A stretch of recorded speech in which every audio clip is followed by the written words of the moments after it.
Happy Friday, everybody. Welcome back to the diDNA Dialogue. My name's Josh, and today we have a longtime partner of diDNA here, the CEO and co-founder of Confiant, LD Mangin.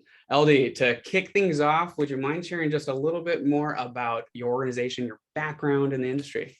Yeah, absolutely. So Josh, thank you very much for having me on the podcast. Really appreciate it.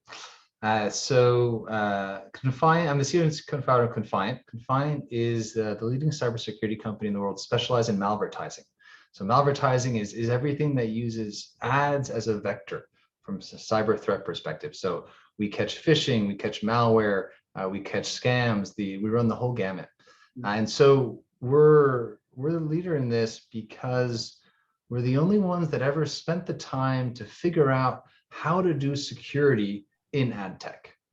Ad tech is a completely unique type of technology environment compared to anything else in the world. The speeds necessary, the sheer volume and scale that is dealt with by ad tech systems and publishers and the like is beyond most any other technology system that exists out there. There's more transactions done in the first 3 hours of the month for the ad tech ecosystem than is done by every single other marketplace in the world. So doing security, which is also a unique type of technology in ad tech, was hard. So we basically, my background, I was born in France, raised here in the US, went to school at Boston College for economics, dropped out, worked on Wall Street for a bit, had a front row seat to the dot-com crash, decided to go back to school to understand more about what was happening in the internet and the tech world, so did computer science. And then decided early on and realized that I couldn't plan to be someone that had a good idea, but I could plan to be someone that knew what to do with it. And so I pretty much built my career around working in startups, doing sales, business development, and operations, and learning how to do things and how not to do things. And so went to London, lived in London for a bit, worked for, my first job was for a fintech startup that was backed by Carlyle, and that got bought. Came back to the US, joined a media tech startup that was doing digital out-of-home networks. Went out to San Francisco, joined my first ad tech startup that was backed by Sutter Hill and had as one of its founders, one of the founders of DoubleClick. While I was in San Francisco, did my own startup in social media promotions. So all kind of the automation of contests and sweepstakes into Facebook pages, which had just opened up at the time. Great idea, right time, but we failed in the execution. So took my licks, came back to New York, and was running the division of digital out-of-home media company when I decided I wanted to get back into tech and back into startups. And so I went looking for someone who was smart, who had a good idea. That's actually literally what I asked my friends and network. It's like, who do you know that's smart, that's working on something interesting? And I was introduced to Jerome, my co-founder and our CTO, and was blown away by him. I've never met a technologist that has higher EQ than just period. And it's was really fascinated by the problem. So he was working on, he'd already started working on this problem of malvertising. And it's was really, as I did my research to learn about what is online security, what is on digital ad tech, it became very apparent very quickly that this was a problem that was shared by everyone in the ecosystem. This was not a one problem, was a one layer problem. Everyone had it equally in many ways. But also just the security research of it was really fascinating because it's rare for there to be an unmapped vector of attack in the cybersecurity world. The internet's been around now for a few years, few decades, one can say. And so there's still new things happening in terms of we're building new formats of it, new facets of it from the go forward perspective. But in terms of from a security perspective, a lot of it's been mapped. And so there is the evolution is more constrained in terms of what's being done and found. And so the finding this attack vector that no one had bothered dealing with yet is it's fascinating to us. And so we built a business. We're 8 years old now. We're based in New York, and I can say with confidence that we're the leaders because we kind of have a who's who from a client perspective, from Google to Microsoft and to small sites, big sites across the board.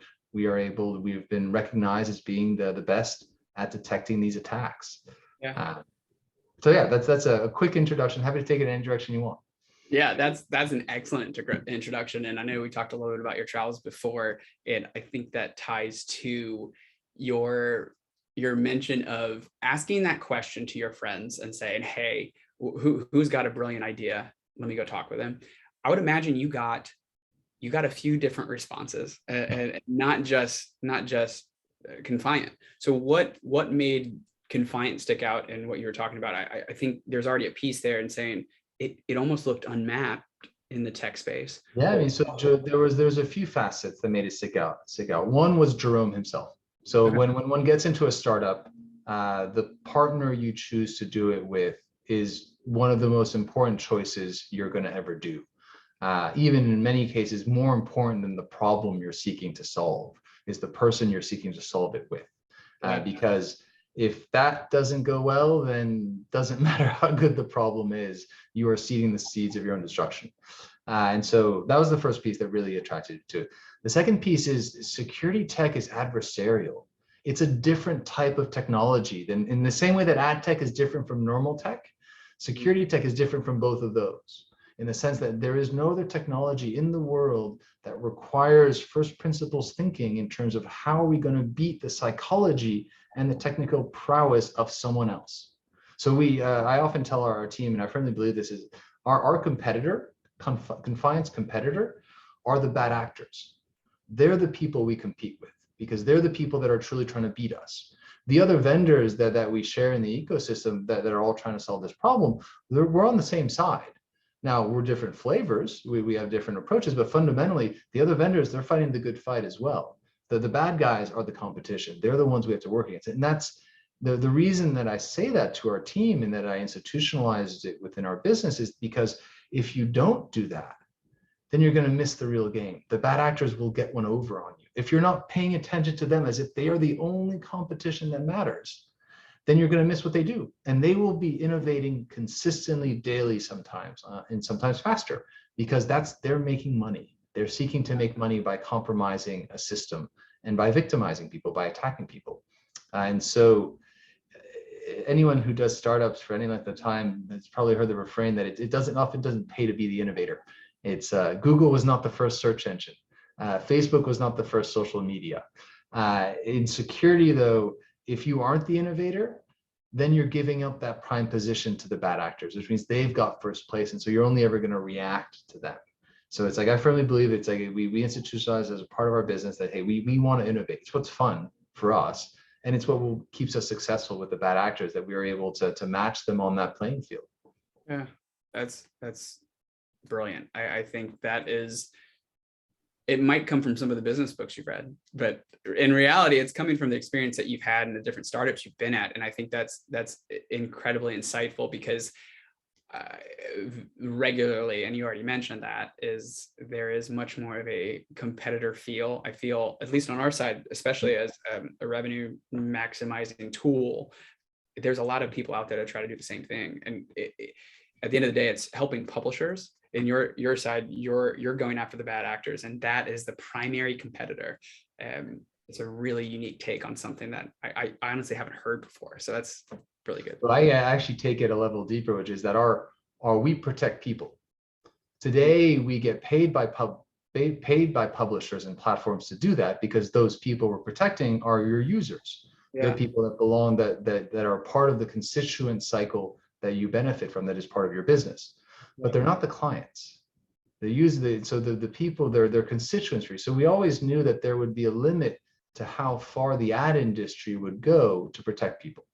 Yeah. Because fundamentally, it's the bad actors, the malvertisers, they're doing exactly what you want all your clients to do, which is do campaigns to reach people, and they do it really well.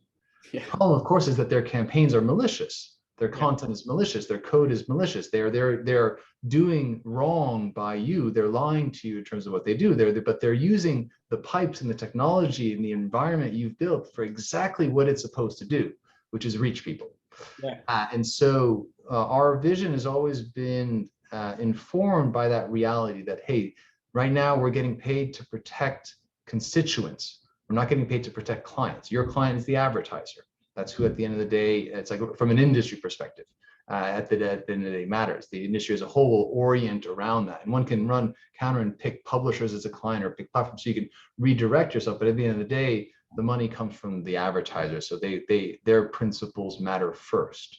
Right. So I lay that out simply because we've now gotten to a very interesting phase of the business where we're kind of in phase two, where phase one was really building deeply into the ad tech ecosystem, creating these custom integrations, creating these custom technologies that will allow us to listen for the bad actors, find the signal within the noise. And doing that was hard because ad tech is such a noisy environment. It is such a technology inefficient environment because it's ad tech. It's ad first, technology second. So the technology principles only get accepted unless they clash with the ad principles first. So that matters. So weaving security into that was hard. That's why we were in R&D mode for the first 4 years of the business, to figure out, hey, how do we actually keep those security principles integrate into here without compromising them, so that we can actually have that position of feedback loops on ourselves and on the bad actors that's stronger than theirs, so that we can control this over time. Right. So our phase two has been always, hey, once we do that, once we get these integrations, once we have these publishers, we have the platforms, we have this visibility, we have this listening device, is to start taking the data on the attacks themselves and connecting that to people for whom the victims are actual clients. So today, when somebody gets hit with a redirect phishing scam, it's going to be tied to, are they a Coinbase client? Somebody's going to be targeting them, trying to interject their ad, pretending to be a brand that they are not, so they can get that engagement with the user. And the user can think they're engaging with the brand, but they aren't. They're engaging with a fake person. Yeah. And then that's the beginning of the attack. That's where they start losing their data. They start losing their money. They get infected device-wise and then monetarily wise. The biggest one right now that we see in the industry is investment scams. So where the bad actor will cloak the ad and cloak the landing page, and then do fake celebrity endorsements, pretending that, hey, this celebrity just made their money, just like we're in bad fortunes and they just made all their money on XYZ investment. And then you click through, and then there's a news article saying that from the New York Times, and then you click through and it's a landing page to sign up for the same thing that person endorsed. And so people participate. Of course, that news article is most definitely not from the New York Times. The logo is stolen as well. So the New York Times is a victim here too. And the ad, all of that was cloaked. So it only shows up to people in ways that they aren't expecting. And so people trust advertising. Those campaigns, those celebrity clickbait investment scam campaigns, we've seen some that get up to 5% click-through rates. Right. 5%. They're really good at convincing people. And so for us, tracking that for the industry is obviously critical. We block it. We block it for all our clients. Our expertise at detecting it is what's vaulted us into the leadership position in this space for this. But our opportunity from a protection perspective, right now we're only closing off, and we're not closing completely off because we don't work with the whole industry. We're only closing off where it gets displayed. But our security capabilities are such that we can actually reverse engineer based on catching the ad and the landing page, and getting that whole click chain, getting down to the fake investment site, identifying the entity that is somewhere registered, pretending to be a legitimate financial entity. What are their bank details? What's their SWIFT code? Take that data, and now we can bring it to the retail banks. Right. And say, hey, Citibank, you need to ingest this feed of data because it's going to protect your clients. Your account holders are falling for fraud right now. Here's a list of suspicious entities that we've collected. You can interject that into your fraud detection system. And anytime anyone does a wire transfer or uses or touches this group of entities in any way, pause it. They're about to lose their money. They're about to fall for it. So that's one of the major use cases. We've got 4 other ones as well, 3 other ones as well. But it's all about how to take this malvertising data, layer on analysis and threat intelligence, as it's called in the security world, and then go and sell it to companies outside, so that we can get more people paying attention to the victims. Because that's at the end, that's why everyone's doing this. There are people that are getting hurt by our businesses, and so that's where people need to step up and protect. Yeah. And you talk about the people getting hurt, and at the end of the day, it's these end users on a publisher site, and your primary client right now, I'm guessing, taking a good guess, is a publisher, direct to publisher. Yes. So how do you, because what you mentioned, ad first, tech second, I think that's that's a common thing in the industry is what's going on with the revenue at the end of the day. And sometimes we miss the point that actually the end users having a massive impact on that revenue number too. So when you're talking with your clients and you're talking through this process with publishers, how do you connect the dots? How do you quantify Great this? question. Yeah, great question. So for me, the connection comes in being fully honest about what is the problem we're solving for our client. So for our publishers, what is the problem we're solving? And it was evident, it was evident early on that from a publisher's point of view, just being a security vendor wasn't enough. Because they don't have a security problem. Their user has a security problem because the user is falling for these attacks. So the primary problem for the publisher is that their user is getting attacked. Okay, great. But if you unwind that problem, what does that problem look like from the point of view of the publisher? And for very early on, we concluded that the point of view of the publisher is that for the publisher, this was a control problem. Publishers don't have control over what the industry sends them, what programmatic issues from its automated pipes and loads on their site in real time. Publishers can't control that today. So control is a deeper level problem than security. It's like if you have control, you protect for security, but you then also protect for quality, for instance. So it was very important for us from the beginning that, hey, if we're going to work for publishers, we need to solve their problem. Otherwise, we're not going to be given the chance to solve the victim's problems. And so we built our system to deliver control, where we control for the security issues.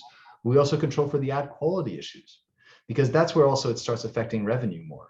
The fun metaphor that I try and say without using too many French words, if you go and walk into a store, and in one corner you see, and the store sells three things. In one corner is a Rolex, next corner is a pair of amazing, lovely Gucci shoes, and in the third corner you've got a pile of manure. Your view of the store is affected, right, because of everything that's being presented. Media companies, which is any publisher, at the end, anyone who makes or sells money on advertising is a media company. Even if they're calling themselves ad tech, they're still media companies. Ad first. If the quality of the ads some of them are poor, then that affects everything else. And the quality is poor. When we first started out, we had blocking rates on average for publishers. When we rolled out our blocking technology, there was like 3 to 4% on average. That's 1 out of 20, 1 out of 25. That's a lot. Now, those weren't all security issues. There were a lot of blocking and a lot of quality issues as well. And there was also some fraud where there's a lot of in-banner video back then that got cleared up once the minute the light started shining on this stuff. A lot of the things started shifting, which is as expected. But so right now, our biggest blocking is done for quality-based issues, where it's the publisher doesn't want a certain set of brands showing up. And just because the industry was not built with control in mind, it's not just happenstance that the publishers don't have control, the SSPs don't have control, the DSPs, it's like all this is built around key principles that are such that the only person that truly controls things is the person that controls the upstream ad server that has the original creative. And everyone else is beholden to that person actually delivering exactly what they said, and even someone asking them about it, which many people don't. So there's a lack of transparency that's been woven into the industry. Anyway, so for publishers, we solve a control problem. The quality issues we block today are on average about 1 out of every 100 impressions has an issue that the publisher wants us to block. Okay. That's not 1 out of 3. So my store is there's more facets in it, but there's a corner of that store where 1 times out of 100, there's the 100th of the store is like, yeah, this is stuff that the publisher knows is bad for their client. Yeah. And it's not what they want. And so we recently added to that and built up again in that same control theme for the publishers. We predicted that obviously, well, this is not a big prediction. Privacy matters now with GDPR, CCPA, and all the rules that are building up. Consent is now a new currency within the web, and therefore, and publishers are responsible. They're the front line. They're the ones that have that interaction. They're the first step. And so we identified that there was a big gap in how the privacy market was specifically working within ad tech in the sense that it's one thing to track all the dependencies that load at the time the page loads. And that's what most CMPs do. They track what loads at the page. And then you have ad tech, which loads different things every other second of the page. And so the vector of risk from a consent non-compliance for us, the biggest one was around those creatives. Every time that creative loads, so forget loading as part of the auction process. The auction process loads separately. This is a whole other avenue of set of pipes that delivers something to the page. And so we went deep into that so as to be able to effectively identify when anyone that was loading in the creative or with the creative was not listening to the consent string properly. And when there was consent string mismatch, or when they were doing browser fingerprinting, which is immediately breaks consent because it's done prior to consent being gathered. And so we built a system for our publishers to be able to protect from that, to identify when that non-compliance was occurring, and then choose to either track it just or block it, but at least having the data, knowing what's happening and having that control. So I'm a big fan of the fact that I believe that the ad industry as a whole has underserved publishers, especially in the digital world. Prior to the digitalization of media, publishers had a lot more control. They had a lot more power. They were authentically in control of what they were doing, and they use it as such to implement norms that benefited them and their users. Digital version of ads today has been very imbalanced, in part because we've created these amazing new advertising environments. Search is breathtaking from an advertising perspective because you have intent. That's huge, super important. But then also just that complexity of ad tech in terms of wanting to deliver in those milliseconds and the extra money that can be made from it when you deliver well. It's just created some imbalances where I think that I'm supportive of rebalancing and having publishers with more control, and be able to therefore benefit the user and kind of have more of that balanced ecosystem where the publisher's needs and the user's needs are taken into account. Because if not, the ad blocking rates keep going up. And technology, it's like everyone is on the user's device. And the user, at the end of the day, it's their device. They will find ways to do what they want when you're on their property. And so we need to play nice with people. Yeah. I love how you've quantified it not only to the publisher, but you're also, I think, touching on some of the biggest impacts to you and the industry as a whole, and ad blocking especially. I mean, we've seen things like Google funding choices pop up as a free service. Admiral's another company that we're very familiar with, and they've basically brought CMP and this visitor relationship management tool to the house for a publisher specifically for that. But it all ties back to what was the original problem, which is amazing. And so I think that's a perfect segue into your one big piece of advice for publishers. So you've quantified it, you've explained the problem, you identified the problem. If you had to pick a one piece of advice for publishers watching, what would you tell them? Stand up. The publishers are deliberately by the industry as a strategy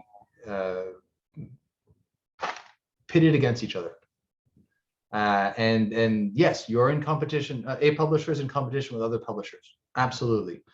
But if the publishers as a whole can stand up and set what are the minimum norms and raise the tide for all publishers, that will benefit. So an example is buyers.json.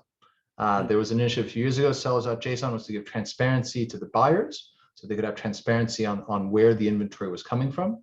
Buyers.json was the equivalent, transparency on the buy side. Where's the advertisement coming from? The advertiser is the person who at the end of the day is paying. Yeah. How does the publisher not know who that is? Sorry, who's paying you? It's like, you need to know. That's your business, it matters. And so buyers.json is just an example of the type of initiatives that if the publishers are willing to stand unified on certain things, the industry will follow. This is the publishers control the user. They are in control of what's on their sites. And so the fact that they're individualized, separated, and there's a very disparate number of them makes it very hard to organize to collective action. But that doesn't mean it isn't necessary, and it is important. And it's like, from a security point of view, from an efficacy point of view, from a control point of view, these are pipes that can be skewed over time. Security can be woven into the industry. Control can be woven into the industry. And I'm a firm believer is that increase in quality, it will result in more dollars. It will result in more revenue. And it's like users love their sites that they love. They have their brands that they love engaging with in the media environments they love going to. That's because that's the experience publishers create. And then so it's you gotta protect that. Gotta stand up for that. So yeah, that'd be my advice to publishers: stand up and make sure to put your dollars behind the vendors that are doing the job well as well. This is a complicated thing. Security is not a game that well, it is, sorry, security is a game that you have to know what it is you're playing to be able to be successful. And it's very easy to pretend and just say you're doing it. If someone is really playing the security game deeply, then they're spitting out the type of research on the interesting things they find, because security is a fascinating game. It's like those bad guys do a lot of stuff that's really interesting and that you can publish great research on. And so if your vendor isn't publishing that type of research, then you got to ask yourself, is it because they're not doing it? And if they're not doing it, then they may say they're playing the security game, but they're not actually delivering on the goods. Right. Well, perfect. Thank you for that. So last question for you. This is probably the easiest one, is what's the easiest way for publishers to get connected with Confiant and you? Yeah, so sales@confiant.com for the sales team. If someone wants to write me directly, ld@confiant.com. We blog at blog.confiant.com for the security team. We have 2 different Twitters, one for the security team, which is Confiant Threat Intel, and one for the marketing team. And the marketing team and the security team have a healthy competition going to see who can get the most followers. So you can pick, you can follow both if you want, but you can pick to follow one or the other. And yeah, so our website, confiant.com, LinkedIn, all that stuff, where we're about everywhere. But reach out. We also do we're organizing monthly drinks events here in New York. So if you're ever in the New York area, hit us up, and we'll happy to show you an invitation for that. And look forward to more from us. We are committed to making this vector as effective as possible from a protection point of view. We take our responsibility seriously that is vested in us by our clients to be that protector. And so look to for more innovation from us as things go on. Perfect. Well, thank you for that. Everybody, thank you for watching the diDNA Dialogue. If you have any questions, comments, want to hear more from LD, go ahead and leave a comment for us below. If you've got ideas on who should be next on the diDNA Dialogue, let us know. LD, thanks again for joining us. Josh, it was a pleasure. Thank you very much for having me on the show.